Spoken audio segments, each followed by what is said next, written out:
Welcome back, everybody, to the Daily Racing Show here at RacePlazaMedia. My name is Milan. And my name is Pia. And today we're going to be talking about AMA Supercross. Round 13 out of 17, so we are getting towards the end. But first, we're going to play the intro. Boom.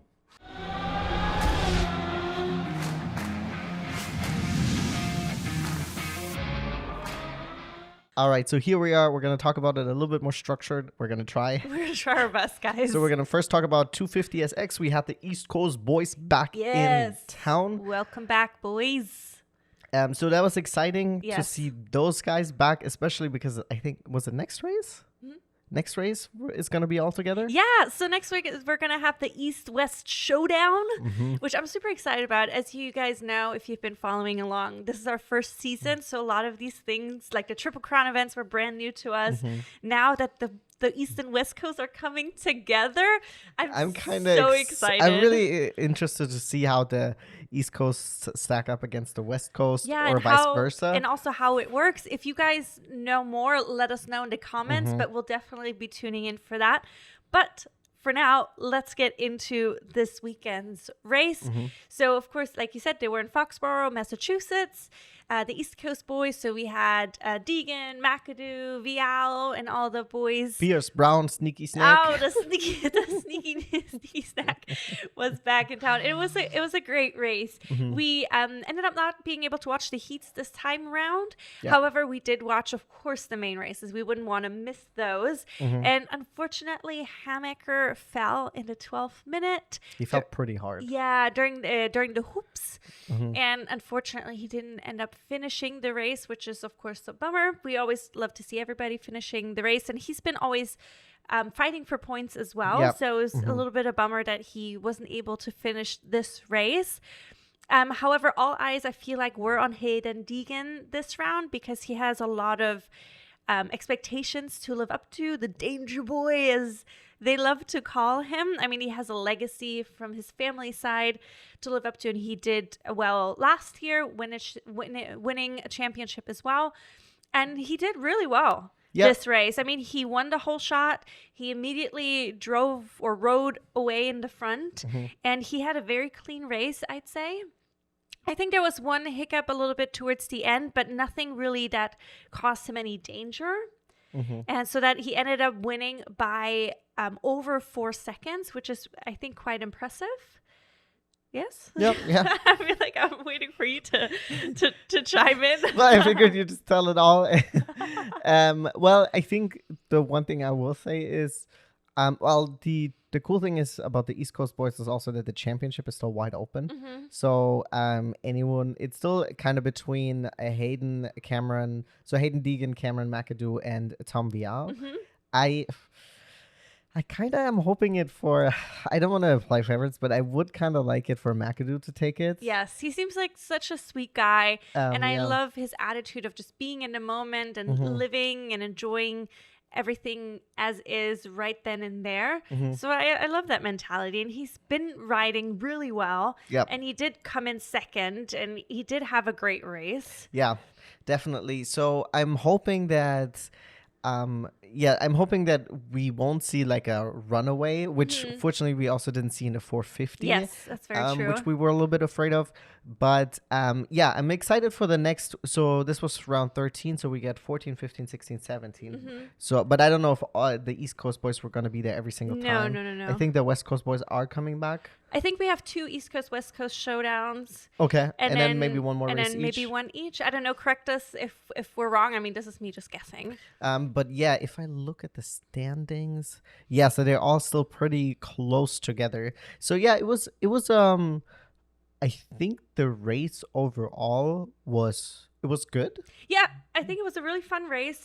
Tom Vial and Hayden Deegan had a little bit more of a fight at the beginning, but eventually Hayden just took off. Yeah, and he just rode a solid race. Yeah. You can't really fault him. No, definitely not. And I also, I was happy to see Max Anstey, our British friend, join the party again. He ended up coming in 5th, which was really nice to see. Even though he did have a small incident that threw him back, but then he was able to like make up those places.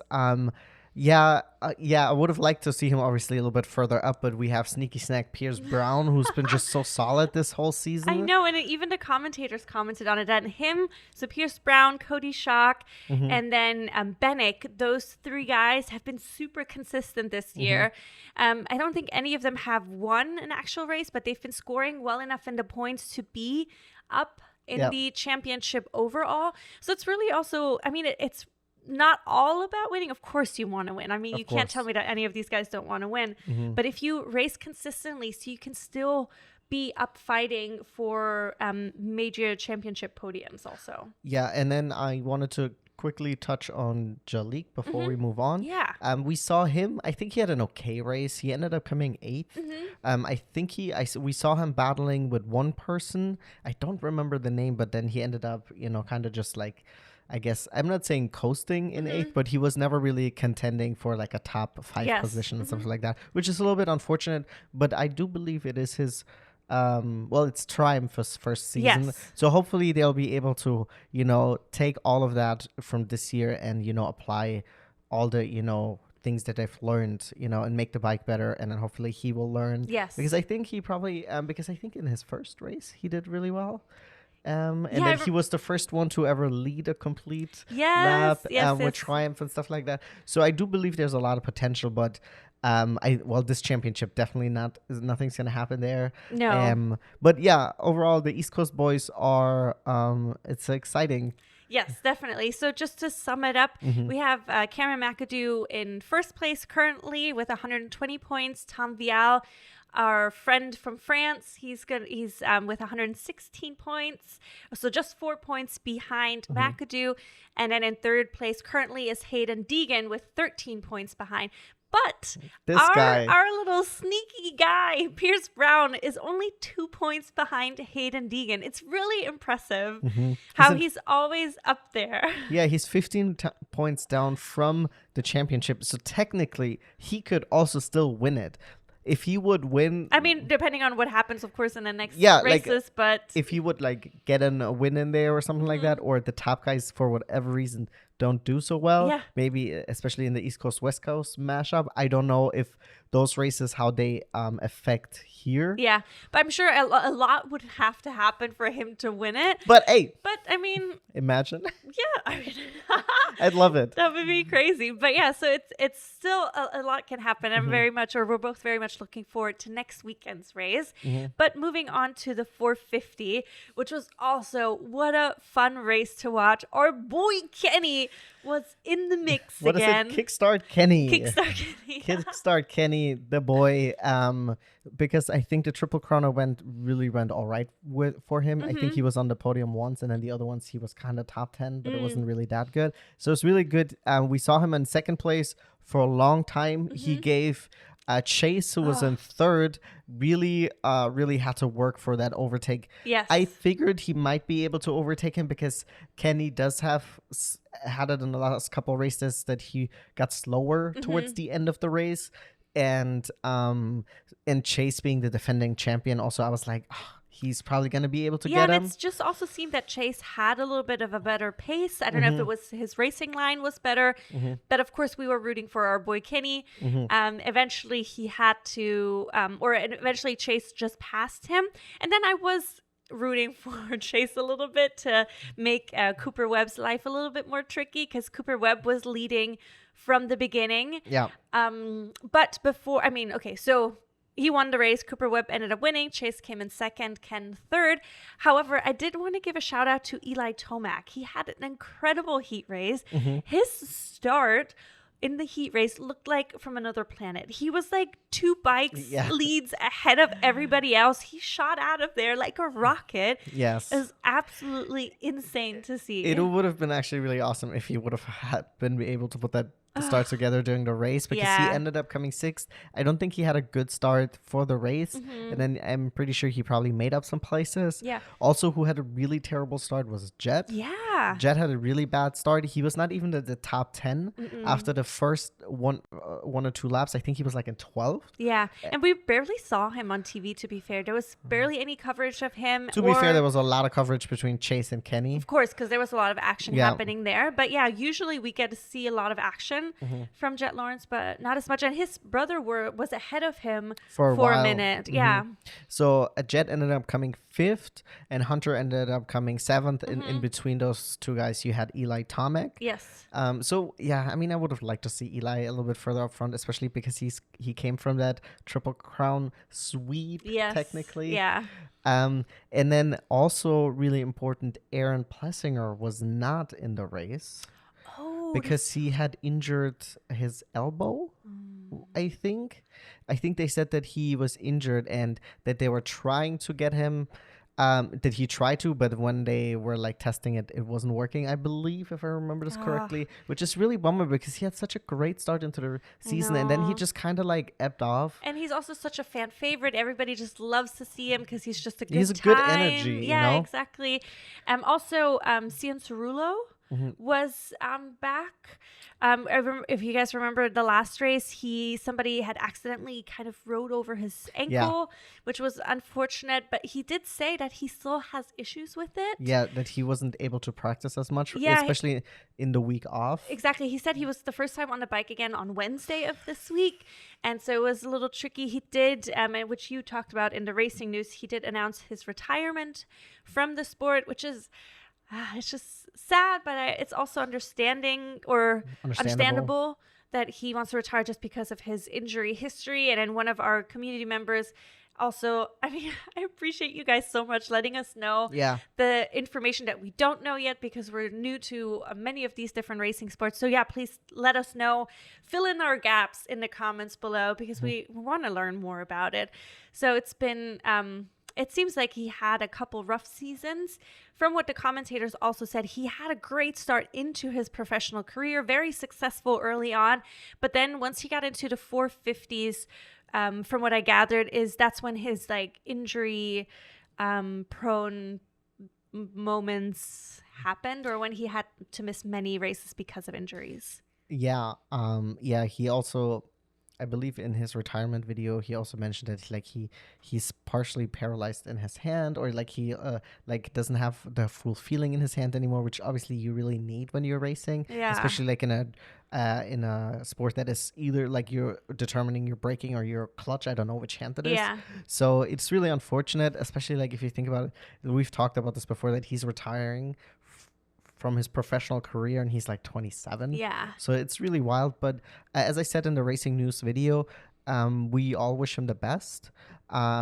He said he's, I think, gonna retire from professional sport or motocross / Supercross, but that doesn't mean that we won't see him again. Maybe, who knows how he will come back. Maybe he'll be a coach, maybe he'll be involved in a team commentating, who knows. I wonder if it's a thing in Supercross, and please enlighten us in the comments below. Do people ever retire and then come back? Like in Formula One? Retire themselves. Yeah. They're like, just kidding. I'm going to come back, win it, and then I leave. Yeah, exactly. So, that'd be interesting to know. I would be curious. So please let us know if that has happened before, to your knowledge. But let's go and just look over the overall standing for the 450 SX. So right now... I will say also, towards the end of the race, before we finish this up, Jason Anderson was defending for his life for Jet because Jet is just insanely quick. That is like his, I mean, I guess that's what you need to be, right? But that's really, he's so incredibly fast. He has so much pace that when he originally was behind Jason, he was down like 5+ seconds, I think. And then towards the last lap, they were really fighting. And I think one of the things that maybe also helped Jason, also because he's obviously a veteran and he's very good at defending, but also there was a bunch of lappers around, so he had to kind of get around them. So Jason was able to, I think, also use that to his advantage and stay in front. But it ended up staying like incredibly interesting towards the end, because at the end you had essentially like a screen splitting the screen showing Cooper Webb and Chase Sexton fighting, and then you had Jason Anderson and Jet Lawrence fighting. It was insane. I also think if Chase would have had just for both, probably Chase and Jet in that case, if they had just like maybe like 2-3 more laps, things might have ended differently, which would have been very interesting to see. But it ended in the favor of Cooper Webb and then of course Jason Anderson. However, I will say, especially with Chase, I mean, not that Jet is technically the same thing, Chase's biggest problem was that he was behind Kenny for so long. Yes. Because even the commentators pointing out that Kenny is his lap time is slower than Chase's, but Chase is not passing him because Kenny is like, what did they say? Like his bike is now 4 bike wide. Oh yeah, literally. There were so many times when Chase tried to pass Kenny, but he just made himself wide. And it was just, he did a great job. And then his pass was really dangerous. I would say like 5 or 10 centimeters or 3 inches, I don't freaking know, to the right. And he would have crashed off the track. Oh, because even the commentator and me at the same time were like, oh my God, because he was so far right. But then he was able to make it stick. Speaking of that, there's one thing that we also talked about is, for example, Hammaker went off the track during the 250 SX during the hoop section, and then how there's no protection for the riders to fall on. They immediately go onto concrete. And I mean, that's absolutely, we saw it with Austin Forkner that he fell onto the concrete, and they get so much air and so much momentum also that you would think that there's more padding on the side for them, or maybe like dirt. mat. Yeah, like I was originally thinking like a mat, because they have those mats all the way around.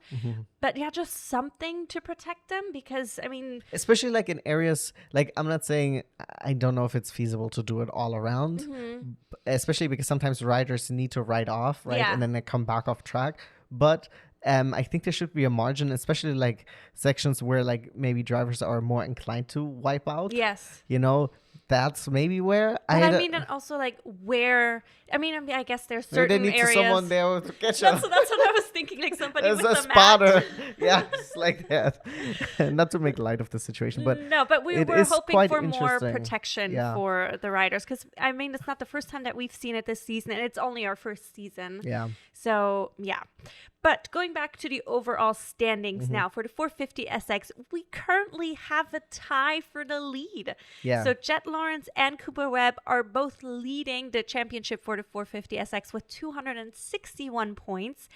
15 points behind them is Chase 15? 15, did I say more than that? No, it sounded like 50. Oh, gotcha. Yeah, no, I meant 15. 15, points behind that is Chase Sexton currently, then Eli Tomac, another 15 points behind. Yes.